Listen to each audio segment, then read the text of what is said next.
Klapka.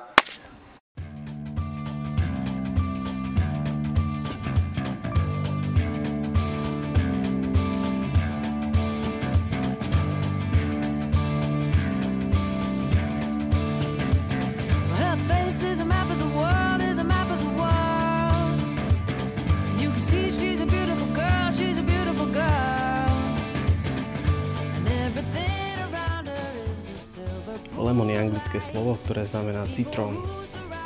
Citrón je to ovocie, ktoré dodáva chuť, ktoré dodáva šťavu, ktoré má šťavu. Je zložené z 5 písmen, ktoré znamenajú len extrémny mladý, odhalia nebo. Pod touto značkou, pod značkou Lemon Production, sme ponúkli mladým rôzne aktivity, ktoré sme pri natáčaní muzikálu potrebovali. To bol Lemon Times, ktoré boli táborové televízne noviny, alebo to bol táborový bulvár. Doteraz táto značka prežila aj na Facebooku a ponúka mladým nové informácie zo salesiánskeho sveta.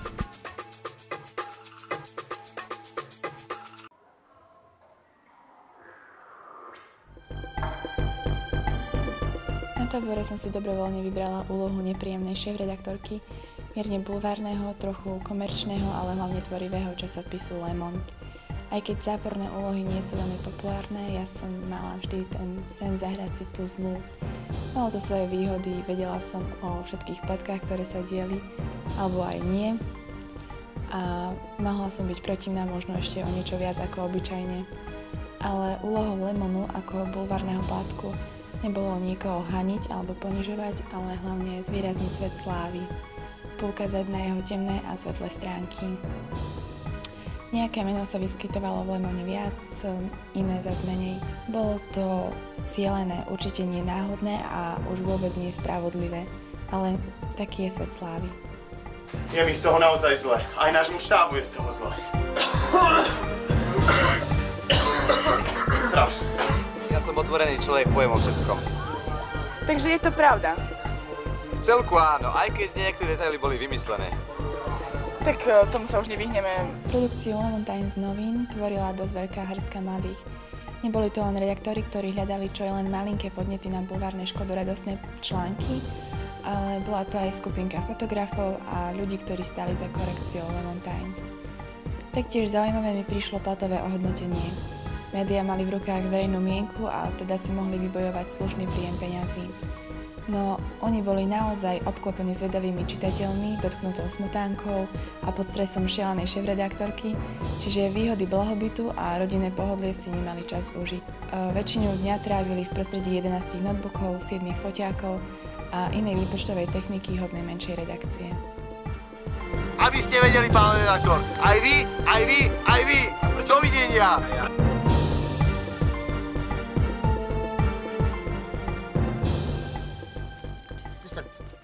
Jemne citlivo opísať, ako to začalo, hej? Nápad robiť muzikál na tábore vznikol koncom mája po oslave Sviatku Panny Márie Pomocnice na Brezovke. S Robom sme sedeli v kuchyni a sme rozprávali o tom, o čom by mohol byť budúci tábor. Zdalo sa nám, že dozrel naozaj čas na to, aby sme mnohé talenty a mnohé schopnosti, ktoré mladí majú a ktoré v sebe nosia, aby sme ich využili a aby sme ich na tábore dali dokopy. Aby sme zistili, čo všetko v nich je, aby sme im pomohli objaviť tieto talenty. Chceli sme, aby to bola vec, na ktorú by sa dalo pamätať, na ktorú by sa dalo spomínať. A myslím, že vďaka prispeniu mnohých sa to podarilo.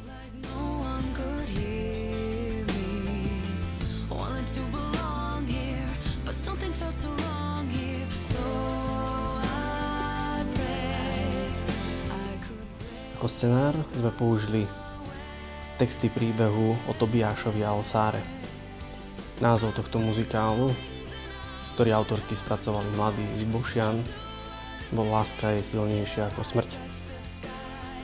Poznali sme tento príbeh, vedeli sme, že je to veľmi pekný príbeh, že je to biblický príbeh. V mnohom poučný a zároveň blízky mladým. Príbeh lásky, zaľúbenia, cestovania. Príbeh priateľstva a zodpovednosti. Podarilo sa nám získať kontakt do Bošian a títo kedysi mladí, dnes už úspešní dospelí ľudia nám poskytli zdarma aj scenár, aj texty.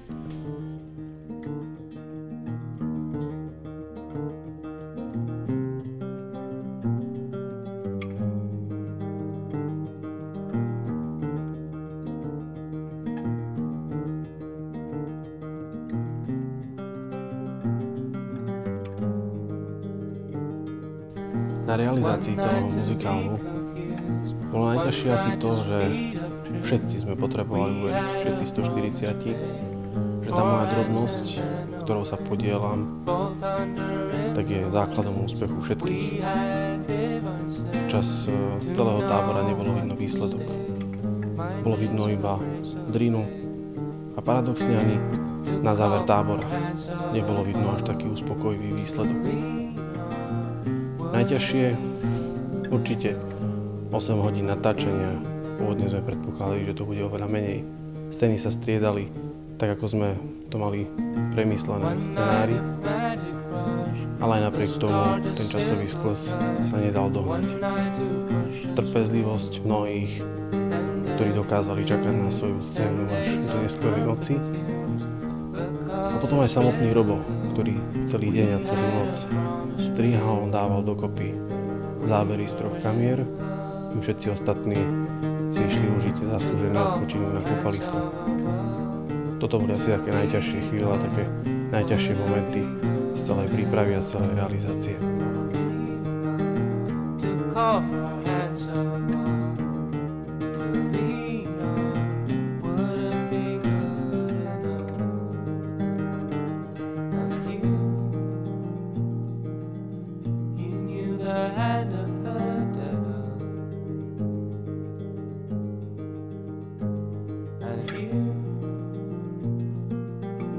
Kept us awake with false teeth, sharing different heartbeats in one life. Počúvaj to, nejde o to, chápeš? Bambuča znamená naberať život veľká lyžica. Celé predstavenie Láska je silnejšia si žiadalo adekvátne vyvrcholenie. Stavili sme na hollywoodský štýl, ktorý spočíval v udeľovaní Oscarov hneď po premietnutí prvej zostrihanej verzie filmu. Pri udeľovaní Oscarov sme sa snažili vyzdvihnúť v každej pracovnej skupine tvorivosť nejakého jednotlivca, ktorý vložil do spoločného diela svojich 21 gramov.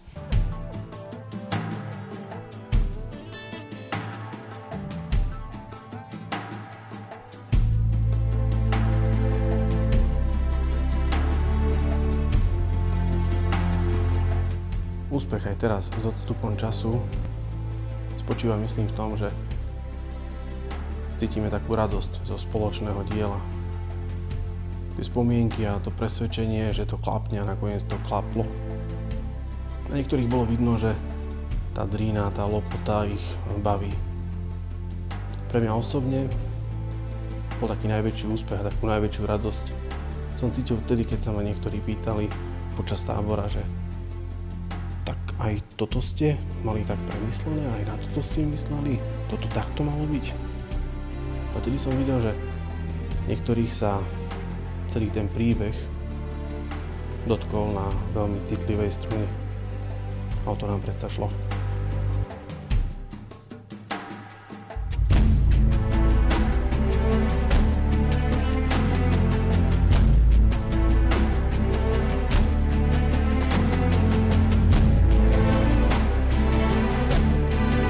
Čo si to urobil, ty praší bastard? Prečo si porušil zákon? Odpoveď ti bezočivec. Veď my ťa ho naučíme rozprávať. Vypálte mu oči.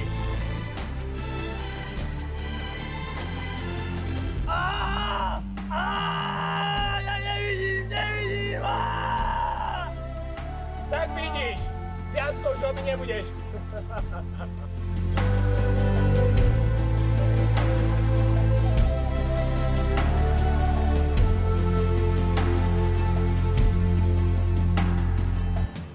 Viacej bude koniec. Vezmi si túto zlatú rybu s reťazou.